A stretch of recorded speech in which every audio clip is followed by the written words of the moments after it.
রাধে রাধে। আমি রূপা, রূপকথার নতুন আরেকটি ভিডিওতে আপনাদেরকে স্বাগতম জানাই।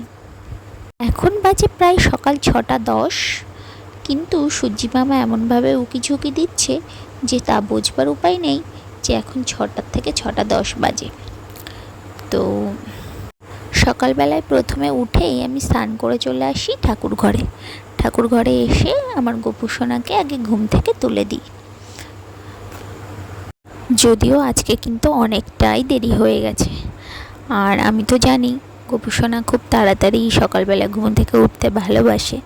তো সেই জন্য আমিও চেষ্টা করি অনেক সকালে উঠে ওকে ঘুম থেকে তুলে দেওয়ার, কিন্তু মাঝে মাঝে তো একটু আধটু দেরি হয়ে যায়, কিছু করার থাকে না।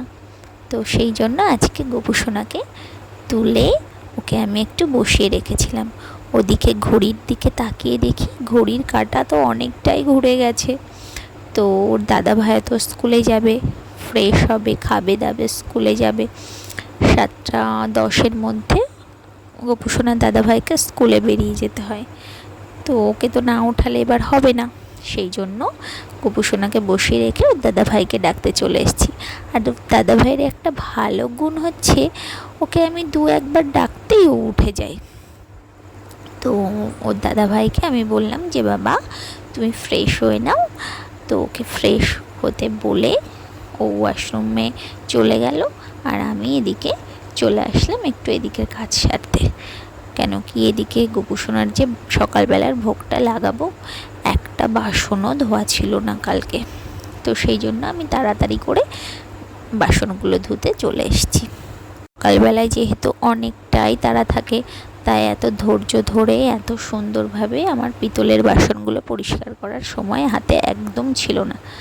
আমি কোনো রকম এটা পরিষ্কার করে গোপু সোনার সকালবেলার ভোগ লাগিয়ে গোপু সোনার দাদাভাইকে খাইয়ে স্কুলে নিয়ে যেতে হবে।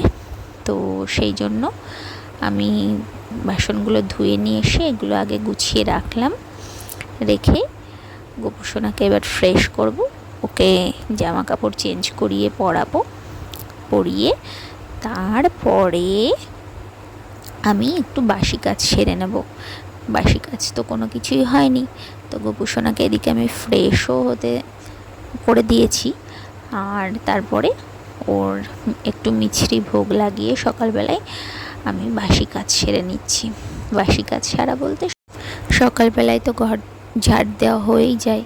তো সামনের যে জায়গাটা পোটেটা, সেই পোটেটা আমি ধুয়ে নিই।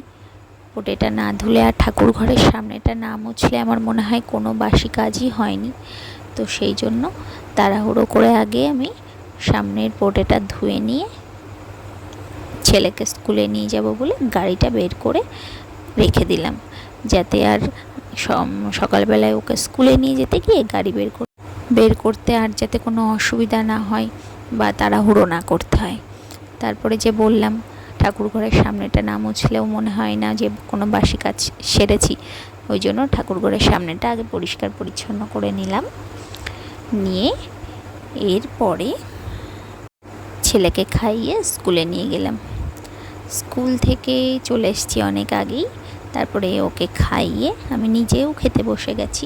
বেশি কিছু না, ডাল আলু ভাজা আর একটু মোচার ঘণ্ট দিয়ে দুপুরের খাবারটা শেষ করে, আর রাত্রের জন্য আমি আলু পটল পনির দিয়ে একটা তরকারি রান্না করে গেলাম।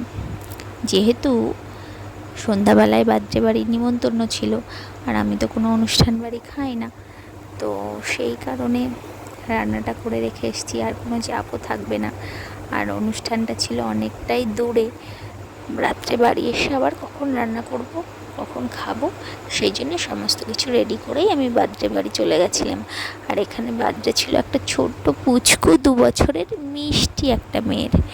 এত মিষ্টি মেয়েটা, আসলে বুঝতে পারবেন। ওই দেখুন সামনে দাঁড়িয়ে আছে। এত ছোট, টেবিলে নাগাল পাবে না বলে ওকে একটা টুলের ওপরেই দাঁড় করিয়ে দেওয়া হয়েছে। আর ও এত শান্ত, এত মিষ্টি মেয়ে যে একটু জ্বালাতন করছে না, সব কিছু সুন্দরভাবে পালন করছে, কোনো কান্নাকাটি কিচ্ছু না, ব্যাপারগুলোকে ভীষণভাবে এনজয় করছে। এটা দেখে কিন্তু ভীষণ ভালো লাগছিল। তো তারপরে বার্থডে সেলিব্রেশন হয়ে গেলে আমাকেও বাড়ির দিকে যেতে হবে, যেহেতু অনেকটা দূরে। তো আমিও এগোবো বলে আস্তে আস্তে বেরিয়ে আসছিলাম। তো এবার তাহলে আমিও বাড়ি যাই, বাড়ির দিকে এগোই। আপনারা ভালো থাকবেন, দেখা হবে পরের ভিডিওতে। রাধে রাধে, জয় শ্রীকৃষ্ণ।